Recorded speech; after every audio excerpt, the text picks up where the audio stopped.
तुलसी में जल डालने से कौन सा फल मिलता है? चलो आज के इस वीडियो में जानते हैं। आप सभी को आने वाले सावन माह की हार्दिक शुभकामनाएं। मित्रों, सावन का महीना बहुत ही पवित्र महीना होता है। इस महीने में भगवान शंकर की पूजा होती है। सावन के महीने में मुख्य रूप से तुलसी माता का पूजन किया जाता है। हिंदू धर्म में तुलसी के पौधे को बहुत ही पवित्र पौधा माना जाता है। तुलसी के पौधे में साक्षात भगवान श्री हरि, विष्णु जी और माता लक्ष्मी जी का वास होता है। यदि कोई भक्त कभी भी किसी को भोग लगाता है तो भगवान विष्णु तुलसी पत्र के बिना किसी भी प्रकार का भोग स्वीकार नहीं करते हैं। तुलसी को भगवान श्री हरि विष्णु की अर्धांगिनी भी कहा जाता है। इसलिए जो भी मनुष्य तुलसी की पूजा करता है वह कभी भी गरीब नहीं रहता है। जो भी मनुष्य रोज तुलसी माता को जल देता है उसकी कभी दुर्गति नहीं होती है। ऐसा मनुष्य घोर पाप करने के बाद भी नरक में नहीं जाता है।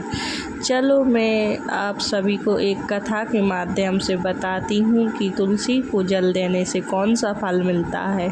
एक समय की बात है, भगवान भोलेनाथ जी के पास माता पार्वती जी आती हैं और देवों के देव महादेव से कहती हैं कि हे स्वामी, आप तो तीनों लोकों के स्वामी हैं। आपने समुद्र मंथन के समय समस्त संसार के मनुष्य को विष से बचाने के लिए आपने उस विष को पिया था। आप देवों के देव हैं, परंतु आप फिर भी इस तुलसी के पौधे की पूजा क्यों करते हैं? इसे नित्य जल क्यों चढ़ाते हैं? इस पौधे को जल चढ़ाने का महत्व जानना चाहती हूँ। माता पार्वती की बात सुनने के बाद भगवान भोलेनाथ बोले कि हे देवी पार्वती, तुलसी साक्षात लक्ष्मी जी का ही रूप है और माता लक्ष्मी धन की देवी है और माता लक्ष्मी की नित्य पूजा करने के करोड़ों फायदे हैं जो मनुष्य को पता नहीं होते। और तुलसी के पौधे पर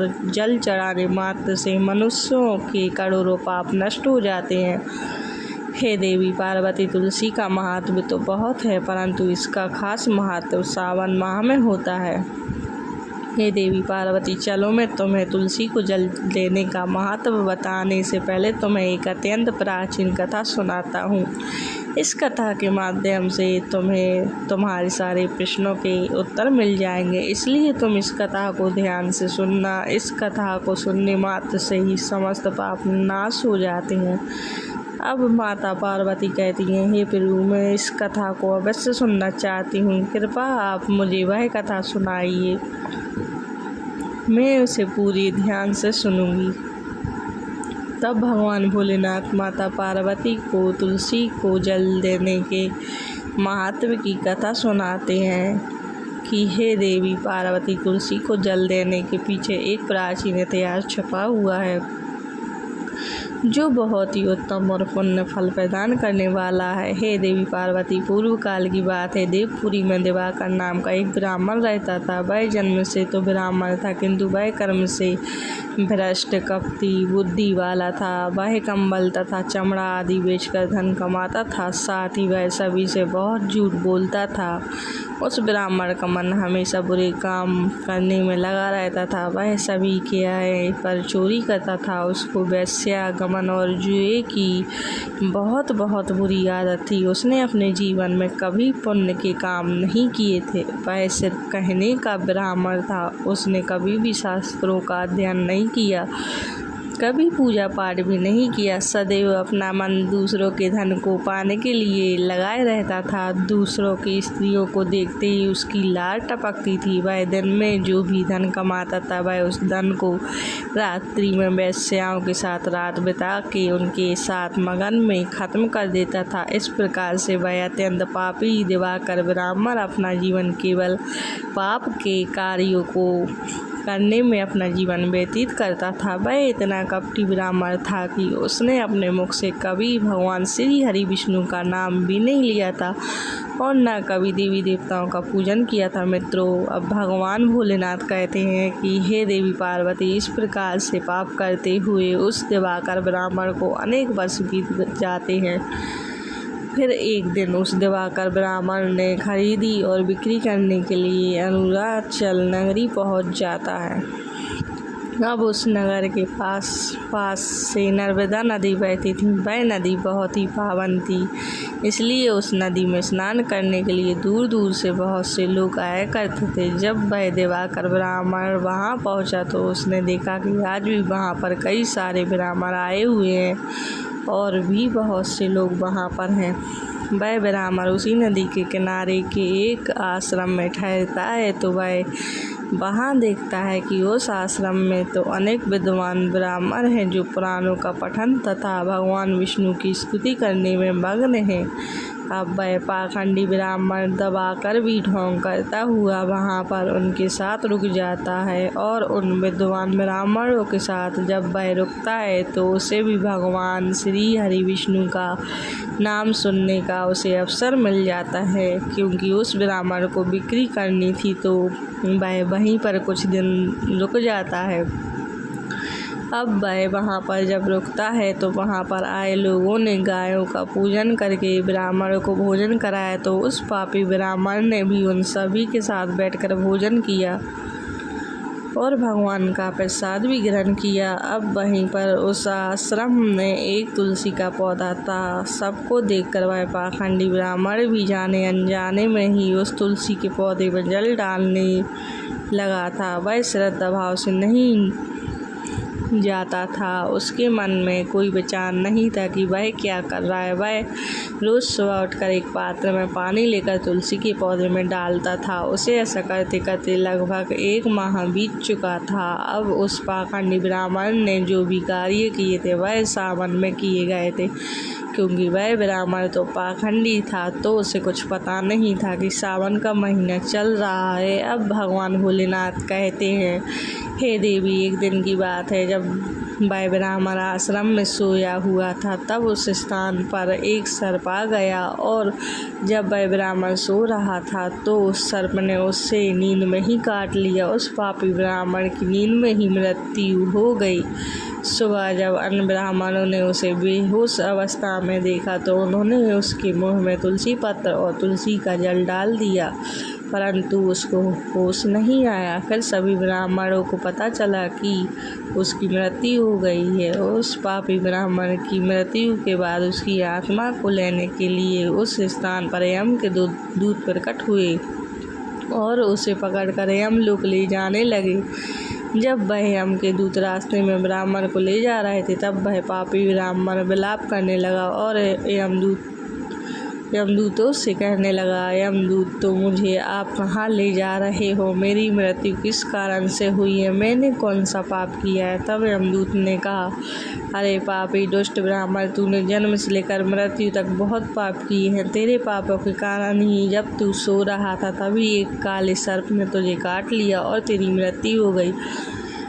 अब हम तुझे यमलोक लेकर जा रहे हैं। वहाँ पर यमराज तेरे पाप कर्मों का लेखा जोखा देखेंगे और निश्चित ही तुझे भी नरक में डालेंगे। उन यमदूतों की बात सुनकर वह ब्राह्मण जोर जोर से विलाप करने लगा और उन यमदूतों से क्षमा याचना करने लगा, किंतु यम के दूतों को उस पर जरा सी भी दया नहीं आई, क्योंकि वे मृत्यु के देवता की आज्ञा का पालन कर रहे थे और वे उसे पीटते हुए यमलोक लेकर गए। जब यम के दूत उस ब्राह्मण को लेकर यमराज के सामने पहुंच गए तो यमराज के पास बैठे हुए चित्रगुप्त ने उसे ब्राह्मण के जन्म से लेकर मृत्यु तक के कर्मों का लेखा जोखा निकाला और यमराज से कहने लगे, हे महाराज, इस ब्राह्मण ने तो बचपन से लेकर मृत्यु तक पाप ही पाप किए हैं। इसने कोई पुण्य का काम ही नहीं किया है।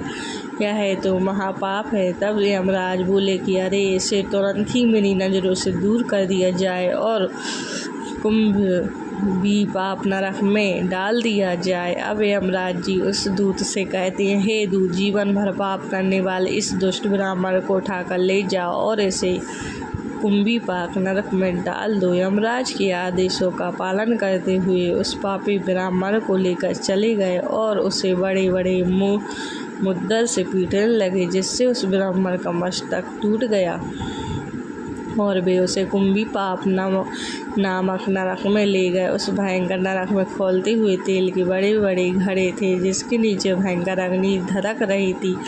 यमराज के आदेशों का पालन करते हुए यमराज के दूत ने उस ब्राह्मण को उस खौलते हुए तेल के घड़े में डाल दिया। अब भगवान भोलेनाथ कहते हैं कि हे देवी पार्वती, लेकिन जैसे ही वह ब्राह्मण उस खौलते हुए तेल के घड़े में गिरा, वह तेल तुरंत ही एकदम से ठंडा पड़ गया। इस विचित्र घटना को देखकर उस यम के दूत को बड़ा आश्चर्य हुआ। उसने सोचा कि अरे, ऐसा पहले कभी नहीं हुआ। आज इस ब्राह्मण को इसमें डालने पर यह ठंडा कैसे हो गया? उसने कितने ही पापियों को उस तेल के घड़े में डाला था। वे सभी उस खौलते तेल में गिरकर छटपटा लगते थे, लेकिन जैसे ही वह ब्राह्मण उस तेल में गिरा, तब वह तेल अचानक से शांत और शीतल हो गया। इस आश्चर्यजनक घटना को देखते ही वह यमदूत तीव्र गति से दौड़ता हुआ सीधा यमराज जी के पास जा पहुंचा। तब उस दूत को इतना घबराया हुआ देखकर यमराज ने पूछा, हे दूत, क्या बात है? आखिर तुम इतनी तीव्र गति से दौड़ते हुए क्यों आ रहे हो?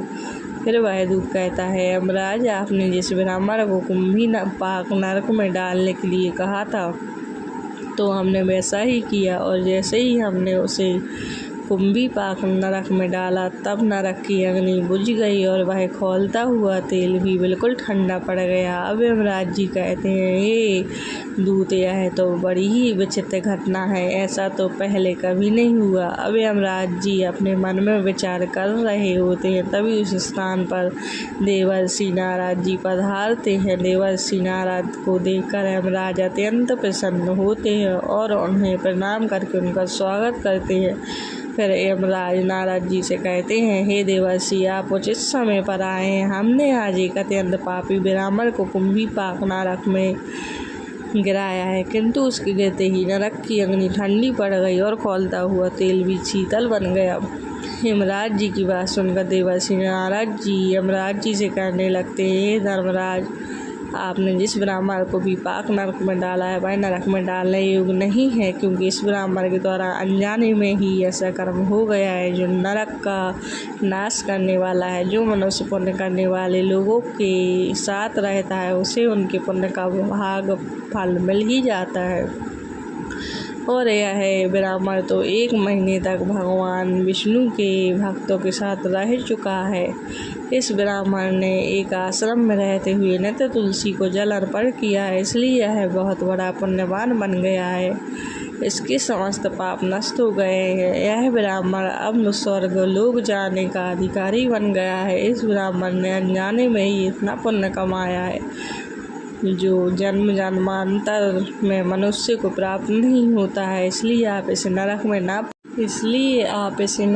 ना पकाओ। इस ब्राह्मण के पापों के लिए इसे केवल इतना दंड दो, इसे नरक लोक का दर्शन कराओ। मित्रों, अब भगवान भोलेनाथ कहते हैं कि हे देवी पार्वती, अब देवर्षि नारद जी की बात सुनकर यमराज अत्यंत प्रसन्न होते हैं और उस ब्राह्मण को कुंभी पाक नरक से निकाल कर लाते हैं और अपने दूतों से कहते हैं, दूत, इस ब्राह्मण महात्मा को ले जाओ और संपूर्ण नरक को दर्शन कराओ। अब यमराज की बात को सुनकर यम के दूत उस ब्राह्मण को ले जाते हैं और संपूर्ण नरक के दर्शन कराते हैं। वह इस प्रकार से यम के दूत उस ब्राह्मण को संपूर्ण नरक के दर्शन कराते हैं और फिर से यमलोक में ले जाते हैं और फिर वह ब्राह्मण एक यक्ष बन जाता है। अब भगवान भोलेनाथ कहते हैं, हे देवी पार्वती, जैसे मुझे कैलाश पर्वत प्रिय है, वैसे ही जो मनुष्य तुलसी की पूजा करता है, तुलसी को जल देता है, वह मुझे सबसे अधिक प्रिय है। उस मनुष्य की कभी दुर्गति नहीं होती, वह कभी नरक में नहीं जाता। जिन घरों में तुलसी का पौधा सदैव हरा भरा रहता है, उस घर में सुख, शांति और समृद्धि बनी रहती है। हे देवी, साथ ही भगवान विष्णु की पूजा में और उन्हें चढ़ाए जाने वाले भोग में तुलसी के पत्र अवश्य होने चाहिए, क्योंकि तुलसी पत्ते के बिना भगवान विष्णु किसी भी प्रकार का भोग स्वीकार नहीं करते हैं। इसलिए प्रत्येक घर में तुलसी का पौधा अवश्य होना चाहिए। अगर आपके घर में तुलसी है तो सुख, शांति और समृद्धि के लिए तुलसी को चुनरी अवश्य चढ़ानी चाहिए। हमेशा ध्यान रखें कि तुलसी का पौधा चुनरी के बिना अधूरा होता है। तुलसी केवल एक पौधा नहीं, बल्कि वह देवी हैं। स्वामी भगवान विष्णु की पत्नी है, इसलिए तुलसी माता को चुने अवश्य चढ़ाना चाहिए। इससे पति पत्नी में प्रेम और विश्वास बढ़ता है। घर में रहने वाली महिलाएं सदा सुहागन और सौभाग्यशाली रहती हैं। तुलसी का विवाह भी अवश्य करना चाहिए। इससे मनुष्य के सभी दुखों का अंत होता है, सांसारिक जीवन सुखमय बीतता है। तुलसी के पौधों के पास अपने मुख से कभी भी कोई अपशब्द नहीं बोलना चाहिए। तुलसी के पास भूल से भी जूते, चप्पल अथवा झाड़ू पोछा नहीं रखना चाहिए। ऐसे किए जाने वाले कार्य को शास्त्रों में पाप माना गया। जहाँ पर तुलसी का पौधा होता है तो उस स्थान के आसपास आपको भूलकर भी थूकना नहीं चाहिए। तुलसी के पास जल से भरा हुआ पात्र भी नहीं रखना चाहिए। तुलसी के पौधे के पास दीपक जलाने के बाद दीपक को वहाँ से हटा देना चाहिए, क्योंकि तुलसी के नीचे बुझा हुआ दीपक रखना शुभ माना जाता है। जिस स्थान पर तुलसी का पौधा होता है उस स्थान को हमेशा ही स्वच्छ रखना चाहिए। इसलिए नियमित रूप से तुलसी के पौधे के पास साफ सफाई का ध्यान रखें। तुलसी के पौधे में शिवलिंग और गणेश जी की प्रतिमा नहीं रखनी चाहिए। साथ ही तुलसी के गमले में अन्य किसी भी प्रकार का पौधा भी लगाना ऐसे भी अशुभ माना जाता है। तुलसी के पौधे के पास कपड़े भी नहीं सुखाने चाहिए। कपड़ों से गंदा पानी तुलसी पौधे पर गिर सकता है, ध्यान रहे। तुलसी के पौधे को नाखून से नहीं तोड़ना चाहिए, इससे तुलसी माता का अपमान होता है। तुलसी के पत्ते सूख कर गिर जाते हैं तो उन्हें कचरे में नहीं फेंकना चाहिए। उन पत्तों को आप तुलसी की मिट्टी में ही दबा देना चाहिए। और रविवार के दिन तुलसी के पत्ते नहीं तोड़ने चाहिए और ना ही रविवार को तुलसी को जल चढ़ाना चाहिए। बाकी अन्य दिन नित्य बिना चूके तुलसी माता को सुबह जल देना चाहिए और शाम के समय एक दीपक जलाना चाहिए। अक्सर महिलाएं स्नान के बाद अपने बाल खुले रखकर ही तुलसी माता को जल देती हैं। ऐसा करना भी पाप माना जाता है। महिलाओं को इस बात का हमेशा ही ध्यान रखना चाहिए कि महिलाओं को हमेशा ही अपने बाल बांधकर माथे पर सिंदूर लगाकर ही तुलसी में जल चढ़ाना चाहिए। इससे उस स्त्री को तुलसी का आशीर्वाद प्राप्त होता है। घर में तुलसी का पौधा लगाते समय ध्यान रहे कि इसके लिए गंदी मिट्टी का उपयोग नहीं करना चाहिए। तुलसी के पौधे के लिए शमशान की अथवा गंदगी वाले स्थान की मिट्टी का कभी उपयोग नहीं करना चाहिए, सूखने लगती हैं। तुलसी माता का पौधा कभी गंदे स्थान पर नहीं लगाना चाहिए। बाथरूम के पास इन स्थानों पर तुलसी का पौधा कभी नहीं लगाना चाहिए, अन्यथा गंदा पानी तुलसी के पौधे में गिर सकता है, जो प्रत्येक मनुष्य के लिए बहुत ही अशुभ माना गया है। घर में तुलसी का पौधा कभी सूखना नहीं चाहिए। शास्त्रों में ऐसी मान्यता है कि तुलसी के पौधे के सूखने से अकाल की मृत्यु की सूचना प्राप्ति होती है। घर में तुलसी का पौधा सूख जाए तो घर की सुख समृद्धि खत्म हो जाती है। सूखी हुई तुलसी में माँ लक्ष्मी का वास नहीं होता है। उम्मीद करती हूँ आप लोगों को तुलसी माता से जुड़ी ये कहानी समझ में ज़रूर आई होगी और आप नियमित रूप से माँ को जल ज़रूर चढ़ाते रहें। और मेरा वीडियो अच्छा लगा हो तो लाइक ज़रूर करें और सब्सक्राइब ज़रूर कर देना। जय माँ तुलसी।